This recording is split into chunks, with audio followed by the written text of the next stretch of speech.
আমরা মানুষ হতভাগা, নবী চিনি না। পশু পাখি নবী চিনে করিল কান্না। ও ভাই আমরা মানুষ হতভাগা, নবী চিনি না।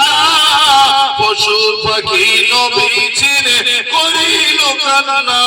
ও ভাই যে চিনেছে আমার নবীর পেয়েছে।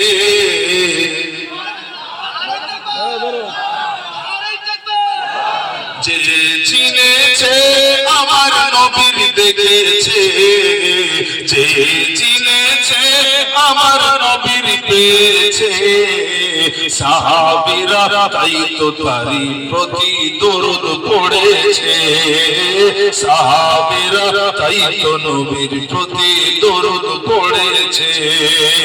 রহমতে আলাম নবী নূরে মুজাসসাম। সাহাবীরা আতর বানায় নূর নবীজির ঘাম। বলো না সাহাবীরা আতর বানায় ওই নবীজির ঘাম। চিনো মানো জানো কেমন আমার নবীজি। যাহার পাগল চন্দ্র সূরজ তারকারাজি। বলো যাহার পাগল চন্দ্র সূরজ তারকারাজি। আরো শুনবানি সুন্দর কাহিনী। জান্নাতের রুমে রুমে লেখা নবীর নাম। জান্নাতের রুমে রুমে লেখা তার নাম।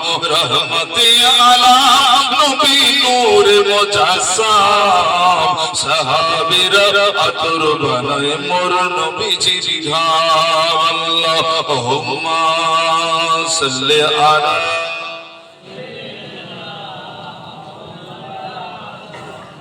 ওয়া আলা আলি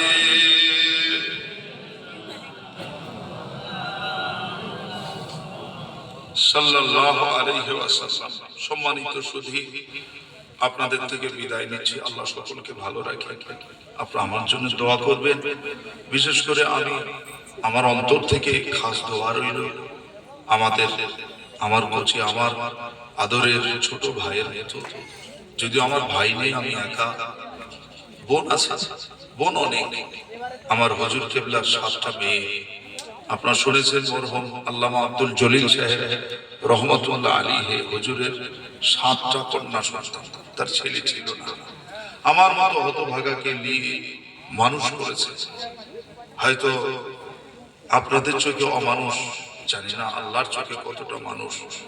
আল্লাহ তাআলা তেনার আশা আকাঙ্ক্ষায় মানুষের মতো মানুষ হওয়ার তৌফিক দিন, বলেন আমিন। আর হুজুরের রেখে যাওয়ার মাসা হিসাবে সেই বোনদেরকে শ্রদ্ধা রেখে ভালোবাসা রেখে চলি। এবং আমার নিজের 6টা বোন, এই 7 6 13, আর আমি তাদের আদরের একটা ভাই। আমার এই কোচিংকে ছোট ভাইয়ের মতো দেখি। আল্লাহ তাআলা এর অনেক বড়, বলেন আল্লাহুম্মা আমিন। ছোট হলেও ওর মধ্যে মানবতা, মূল্যবোধ, ভদ্রতা, আদব আছে না নাই? ছোট হলেও কিরামের সন্তান আপনাদের। আল্লাহ তাআলা ওর সম্মানটা যেন মওতের আগ পর্যন্ত ধরে রাখার তৌফিক দেন, বলেন আমিন। ওর দেখা দেখি আমরাও যেন ওর মতো হতে পারি সে তৌফিক দেন, বলেন আল্লাহুম্মা আমিন। আমি ঘরের ছেলে, আপনাদের কাছে ছেলে, দোয়া করি আল্লাহ সবাইকে বড় করুন। বাংলা প্রান্তে প্রান্তে ঘুরে বেড়াচ্ছে, গলিতে গলিতে যাচ্ছে, ওয়াজ নসিহত করছে, মাশাআল্লাহ। রাতের পাখি ওরা। আল্লাহ ওদেরকে হেফাজত করে কুচক্রি থেকে, শয়তানের শয়তানি থেকে, জালেমের জুলুম থেকে আল্লাহ আলেমদেরকে হেফাজত করেন, বলেন আমিন এবং আল্লাহুম্মা আমিন। দোয়া করি সকলে ভালো থাকেন, ভালো থাকেন, ভালো থাকেন। আল্লাহ সকলকে ভালো রাখেন, বলেন আমিন। তবে জীবনে যতদিন বাঁচবেন আলেম ছাড়বেন না। কি ছাড়বেন না? হাক্কানি আলেম ওলামাদেরকে ছাড়বেন না। তাদের সঙ্গী হবেন, তাদের সাথী হবেন, তাদের দোস্ত হবেন, বন্ধু হবেন। এই নয় যে আলেমের সাথে দোস্তি হলে আলেম ঝাড়খান হবে, আলেম আমার কাছ থেকে সব ঝেড়ে নেবে, টাকা সব শেষ করে দেবে। আস্তাগফিরুল্লাহ, হাক্কানি আলেম বলে তাদের আশা আকাঙ্ক্ষা ওটা না, তাদের আশা আকাঙ্ক্ষা আল্লাহ আমার মতো অদম গুনাহগারকে তারা ভালোবাসে, আমি তাদেরকে আপনার পথ দেখাচ্ছি, আপনার পথে দাঁড় করাচ্ছি, বাকিটা আপনি তাদের জান্নাত পর্যন্ত নিয়ে যাবেন। হাক্কানি আলেমদের নিয়াত, হাক্কানি আলেমদের নিয়াত। আর আলেমদের সঙ্গে দোস্তি থাকলে আপনার লাভ কি হবে? আপনার বিবি নামাজ পড়ে না, নামাজই মিলে যাবে। কেন? আপনি যখন বলবেন আজকে হুজুর আমার বাড়ি আসবে, তখন আপনার বিবি ভাববে যে হুজুর তো আসবে ঠিকই, আমি তো বেনামাজি, আমার বাড়ি খাবে তো। কথা বলেন? তাহলে আপনার বিবি পরিবর্তন হতে বাধ্য না বাধ্য?